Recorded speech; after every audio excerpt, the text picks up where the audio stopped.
Dans la vidéo d'aujourd'hui, j'ai eu envie d'aborder avec vous la compression des voix parce que je pense que c'est un sujet qui est un peu maltraité parfois et qui est un petit peu diabolisé, un peu obscur, et on a l'impression que la compression c'est très compliqué et que c'est un truc qui est un peu... Voilà, qu'il faut beaucoup de technique, beaucoup d'expérience et tout pour comprendre vraiment ce que c'est. Je vais essayer de vous expliquer ça de manière simple. Je vais essayer de vous parler de 3 façons de faire et surtout de comment reconnaître un truc trop compressé, pas assez compressé. Donc on va tout de suite aller sur la vidéo, sur cette voix. Donc la première chose, c'est que c'est une voix que vous connaissez, je l'ai utilisée dans la vidéo. Comme ça, c'est familier pour vous et vous allez pouvoir vraiment bien comprendre ce que j'ai envie de vous dire. La première chose, déjà, pour vous montrer un peu ce qu'il y a sur la voix, j'ai mis une EQ qui vient me nettoyer un petit peu en bas, donc on écoute, hop, sans la prod. Je voulais la pelvis, les bâtons sur le trajet, on rayait mes jantes arrière. Ok, on a un spectre pour donner de les hautes fréquences, pour donner un peu de clarté à la voix et qu'elle soit un peu plus cool pour la démonstration. Je voulais la pelvis, les bâtons sur le trajet. On a un Je DSR. voulais la pelvis. Et voilà, et en gros, j'ai rajouté une reverb et un délai. Je voulais la pelvis, les bâtons sur le trajet, on rayait mes jantes arrière. D'accord? Pour l'instant, je vais enlever ces effets-là. Ok? Donc, alors, la compression de la voix, déjà, qu'est-ce que c'est? La compression en tant que telle, qu'est-ce que c'est? En gros, c'est un truc qui va me permettre de gérer la dynamique. La dynamique, c'est l'espace entre la partie la moins forte et la partie la plus forte. Par exemple, si on prend cette onde, on voit qu'ici, il y a des parties qui sont très hautes, d'accord? Ce pic, il est là, mais si on va là, on voit que c'est beaucoup plus bas, d'accord? Donc ça, c'est plus fort en volume que ça. Le truc, c'est que bah ça, c'est quelque chose qui s'entend. Donc, le but de la compression, c'est de faire en sorte de rapprocher ce pic-là de ce pic-là, d'accord? Pour faire en sorte d'avoir une homogénéité dans le truc. Quand vous allez avoir une prod qui va jouer, qui va avoir un certain volume, s'il y a des moments qui sont forts, des moments qui sont pas forts, il y a des chances que il y a des mots qui s'entendent plus forts par rapport à la prod et trop forts, et les mots d'après, qui sont moins forts, s'entendent pas. Et du coup, nous, ce qu'on veut, c'est justement cet équilibre pour que notre voix soit plus droite, et pour qu'on entende ce qu'il faut entendre. Ce qui est à prendre en compte aussi, c'est que parfois, quand on recorde, il y a des parties qu'on chante plus fort, il y a des parties qu'on chante moins fort. Des fois, on chante plus fort parce qu'on veut donner plus d'intensité à la voix, on veut donner plus de... Voilà, on veut plus s'exprimer, on veut exprimer autre chose. Et donc, ça risque d'être plus fort en volume. Parfois, on va être un peu plus intimiste, et on va commencer à faire un peu plus doucement, un peu plus machin, un peu plus léger en volume, et ça risque d'être pas assez fort. Et du coup, nous, ce qu'on veut, c'est garder l'intensité, garder ce qu'on veut montrer, en fait, si on veut être plus intimiste, plus machin, le garder aussi, mais avoir justement, en termes de volume, cette homogénéisation qui fait que on va réussir à avoir quelque chose qui est cohérent et qui est correct sur tout le long de la prod. Plusieurs choses à dire. La première chose, c'est que les compresseurs, on a plein de réglages dessus, mais vous pouvez faire en sorte de les utiliser simplement. Vous avez des compresseurs qui existent, comme le Airvox, on voit qu'il y a 2 réglages, un bouton de compression, un bouton de gain. Donc là, il n'y a ni attaque, ni release, ni ratio. On a ça, donc gain, peak reduction, ni attaque, ni release, ni ratio. On a des limiteurs, ni attaque, ni release, ni ratio. On voit que le release est réglé en mode auto. D'accord? Donc, vous n'avez pas besoin d'être forcément très technique, vous n'avez pas besoin de comprendre ce que c'est l'attaque, le release, le ratio. Si vous voulez le comprendre, j'ai des formations qui sont là pour ça, où j'explique tout en profondeur, pour avoir une plus grande flexibilité. D'accord? Si vous connaissez, si vous savez l'utiliser, évidemment c'est toujours mieux, parce que vous allez atteindre précisément ce que vous voulez atteindre. Mais, si vous voulez des choses plus simples, des choses plus abordables, et bah voilà, il y a des outils qui existent où il n'y a pas besoin d'être une bête de technique ou des choses comme ça. Évidemment, ça vous donne moins de flexibilité, ce sera moins précis, et il y a probablement des choses que vous n'allez pas pouvoir faire. Mais voilà. Si vous voulez plus vous former à ça pour apprendre vraiment et pour comprendre et pour avoir vraiment les meilleurs résultats possibles, vous pouvez aller voir sur la boutique, il y a des formations qui sont dédiées à ça. Voilà, faites pas d'achat compulsif, regardez bien si ça vous convient, regardez bien la description, il y a tout dessus, je vous montre le morceau que je mixe et tout, et voilà, c'est une formation où je traite de plein de choses, c'est le premier lien dans la description. Donc ceci étant dit, maintenant on va écouter sans compresseur ce que donne la voix avec la prod. Vous allez voir qu'il y a des moments, vous pouvez le voir visuellement, qui sont plus forts, d'autres moins forts. On écoute. Je voulais la pelvis, les bâtons sur le trajet, on rayait mes jantes arrière. Toute l'année ça bosse, je regardais passer les problèmes. Elle voudrait que je fasse des efforts, mais je suis trop rappeur pour lui écrire des poèmes. Quand je côtoie la misère du monde, direct après ça retourne au charbon. D'accord, on voit que ces parties-là, ici, c'est pas assez fort. Ça bosse, je regardais passer les problèmes. On n'entend pas ce qu'il dit, ici non plus. Après ça retourne au charbon.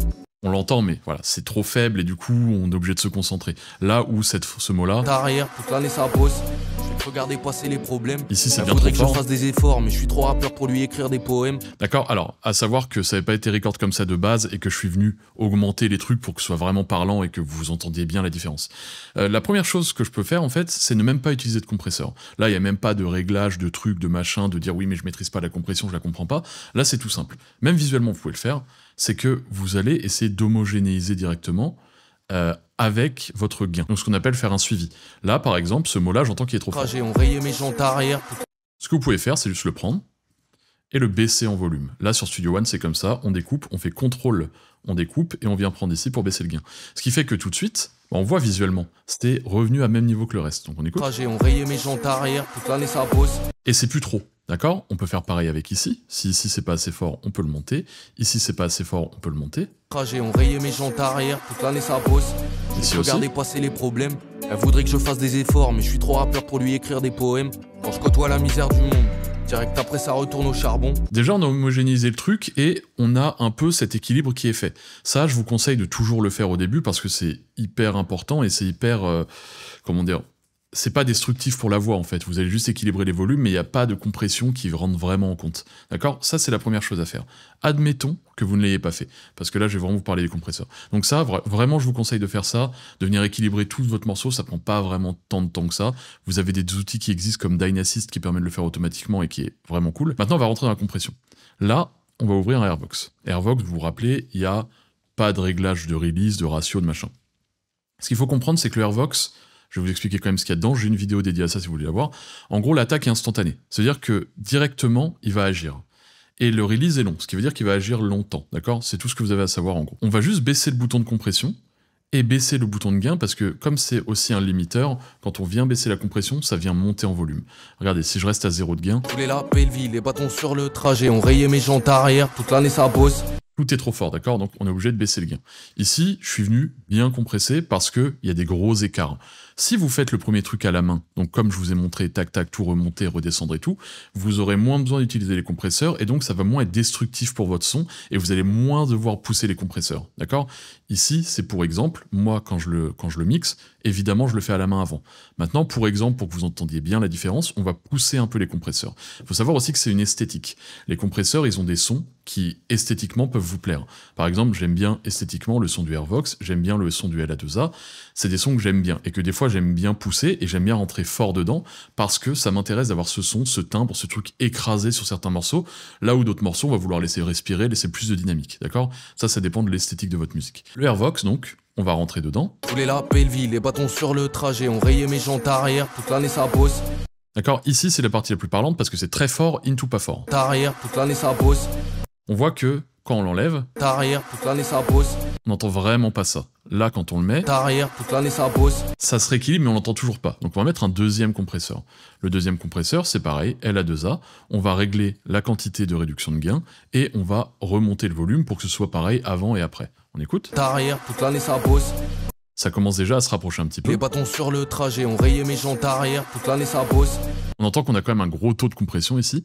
Et ensuite, j'ai mis un petit limiteur. Donc le limiteur, c'est pareil, c'est juste un compresseur très puissant. Quand ça vient dépasser le seuil, ça vient écréter directement. On Les écoute. bâtons sur le trajet, on rayait mes jantes arrière, toute l'année ça bosse. Je fais que regarder passer les problèmes. Elle voudrait que je fasse des efforts, mais je suis trop rappeur pour lui écrire des poèmes. Quand je côtoie la misère du monde, direct après ça retourne au charbon. D'accord? Ici, par exemple. Là, on voit que c'est moins fort, là, c'est plus Quand fort. je côtoie la misère du monde, direct après ça retourne au charbon. Là, ça va. Maintenant, si j'enlève tous les compresseurs, Quand je côtoie la misère du monde, direct après ça retourne au charbon. on n'entend vraiment pas ça. Ce que je vous fais écouter ici, je suis allé fort dans les compresseurs, je suis allé assez fort, pas extrêmement fort, je suis allé assez fort. Mais, pour autant, bah, c'est pas parfait, parce que les compresseurs seuls vont trop attaquer mon son pour que je puisse vraiment utiliser uniquement la compression pour gérer tout ça. C'est ce que je veux vous illustrer dans cette vidéo-là, c'est que la compression, c'est bien, le faire à la main avant de compresser, c'est mieux. Parce qu'en gros, ce qui se passe, soit vous laissez tout comme ça, vous lancez vos compresseurs, vous forcez fort dedans. Tout votre morceau va être écrasé, il va y avoir un son, et il y a des parties qui vont être plus écrasées que d'autres, machin, et globalement, vous n'allez pas pouvoir avoir vraiment la main et le contrôle sur l'esthétique de votre morceau, sur la compression, sur tout ça, sur le timbre du compresseur et tout. Si vous le faites à la main avant, vous allez pouvoir choisir si vous voulez surcompresser ou moins compresser. D'accord? On va le faire tout de suite. Ici, je vais d'abord le faire à la main. Maintenant que ça c'est fait, je vais prendre un compresseur, juste un seul. On va prendre par exemple le LA2A, on va le pousser un peu. Je voulais la belle vie, les bâtons sur le trajet, on rayait mes jantes arrière, toute l'année ça bosse. Je fais que regarder passer les problèmes. Elle voudrait que je fasse des efforts, mais je suis trop rappeur pour lui écrire des poèmes. Quand je côtoie la misère du monde, direct après ça retourne au charbon. D'accord, là en n'en utilisant qu'un seul et en le poussant un peu, mais un LA2A c'est pas non plus un compresseur très agressif, d'accord, c'est un compresseur qui est assez doux. On entend là parce que j'ai forcé. on entend que c'est homogène, on a plus ce truc machin, parce que je suis venu le faire à la main avant. On entend pour autant que si j'ai envie de pousser la compression, je peux avoir cette esthétique de compression qui est vraiment écrasée. Si je veux pour autant réduire la Je voulais compression, la belle vie, les bâtons sur le trajet, on rayait mes jantes arrière. je vois que ça Planer compresse sa pose. presque pas. Je fais que regarder passer les problèmes. Elle voudrait que je fasse des efforts, mais je suis trop rappeur pour lui écrire des poèmes. Tout est homogène parce que je l'ai fait à la main. J'ai un peu le timbre du compresseur que j'aime bien, mais je laisse de la dynamique, je laisse respirer le truc. Sur des esthétiques qui sont plus trap, plus modernes, plus trucs, plus pop, on peut écraser Je complètement. voulais la belle vie, les bâtons sur le trajet, on rayait mes jantes arrière. Toute l'année ça bosse. Je fais que regarder passer les problèmes. Elle voudrait que je fasse des efforts, mais je suis trop rappeur pour lui écrire des poèmes. D'accord? C'est surcompressé, mais j'ai le choix entre les deux parce que le travail a été fait avant. Du coup, on peut se servir vraiment du compresseur comme un truc qui vient, où on vient choisir un peu artistiquement ce qu'on veut apporter au morceau. Et on vient pas corriger quelque chose avec parce que ça a été corrigé d'abord à la main. D'accord? Donc je vous conseille de prendre le temps de corriger un peu d'abord à la main. On voit que c'est rapide, hein. Bon là c'est sur une toute petite section, mais même sur un morceau c'est pas très long. Il y a des outils qui le font un peu bien automatiquement maintenant, donc ça c'est chouette. Et utiliser les compresseurs pour quelque chose d'esthétique, pour quelque chose qui apporte artistiquement à votre musique, pas uniquement pour compresser. On peut rééquilibrer un peu le tout parce que ce sera jamais parfait à la main, mais vous pouvez vous dire, ok, moi le compresseur qui me plaît c'est par exemple un Kramer, un paille, voilà. J'aime bien le son qu'il a, j'aime bien le son qu'il donne, parce qu'il va générer des harmoniques. Quand on va rentrer dedans, ça va imiter un circuit électrique. Ce circuit électrique a un son différent d'un circuit à l'autre. D'accord? Ça va créer ce qu'on appelle la couleur, ça va créer du grain, ça va donner de la saturation des harmoniques. Maintenant, si je me dis, moi j'aime bien ce compresseur-là, c'est celui-là que je vais essayer, eh bien, vous pouvez le faire, et vous pouvez le pousser ou non, vous pouvez jouer avec, mais pas dans un but de dire je vais homogénéiser le truc, parce que ça a déjà été fait avant, d'accord? Donc voilà, je voulais vous expliquer ça de manière le plus simple possible. Vous pouvez utiliser les outils simplement, sans avoir besoin de grosses techniques. Ce qu'il faut comprendre, c'est... Déjà, il faut quand même maîtriser la technique pour comprendre ce qu'on fait, mais il y a quand même maintenant des outils qui vous permettent d'avoir plus un aspect esthétique et artistique plutôt qu'un aspect purement technique.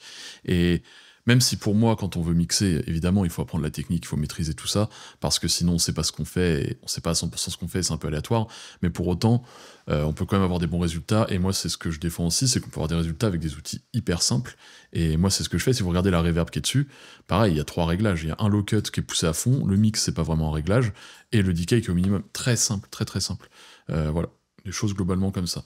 Et donc, voilà, pour conclure avec ça, faites votre suivi à la main, et ensuite utilisez votre compresseur pour fignoler, avoir quelque chose que vous voulez propre, et limite, ouvrez un deuxième compresseur avec un son que vous aimez bien, pour voir si vous voulez le pousser, pour avoir l'esthétique du son compressé, moderne, ou pour voir si vous voulez la laisser respirer, ajouter juste les harmoniques. Donc voilà, c'est des choses qui se font, c'est des choses qui fonctionnent bien, et pour moi c'est comme ça, en 2025, avec tous les outils qu'on a, c'est comme ça qu'il faut se servir d'un compresseur, parce que on n'est plus à l'époque où on pouvait pas faire le suivi à la main, pardon, et qu'on était obligé de rentrer dans les compresseurs et tout.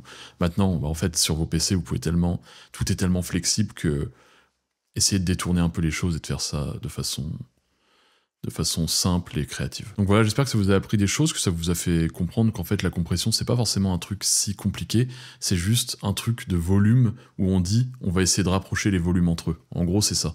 Et pour faire en sorte que tout soit à peu près à même volume sur la prod. En tout cas à même volume par rapport à ce qu'on veut. S'il y a des moments qu'on veut moins fort, on peut aussi le faire. D'accord? Donc voilà, c'est tout un truc pour essayer d'homogénéiser, pour qu'on entende tout, mais qu'on entende tout pas trop fort ni pas assez fort. Donc voilà. Si la vidéo vous a plu, n'hésitez pas à laisser un like, à suivre la chaîne si c'est pas déjà fait. Vous pouvez me retrouver sur Insta. Et puis voilà. Vous pouvez aller checker la boutique si vous voulez checker les formations. Merci de m'avoir écouté.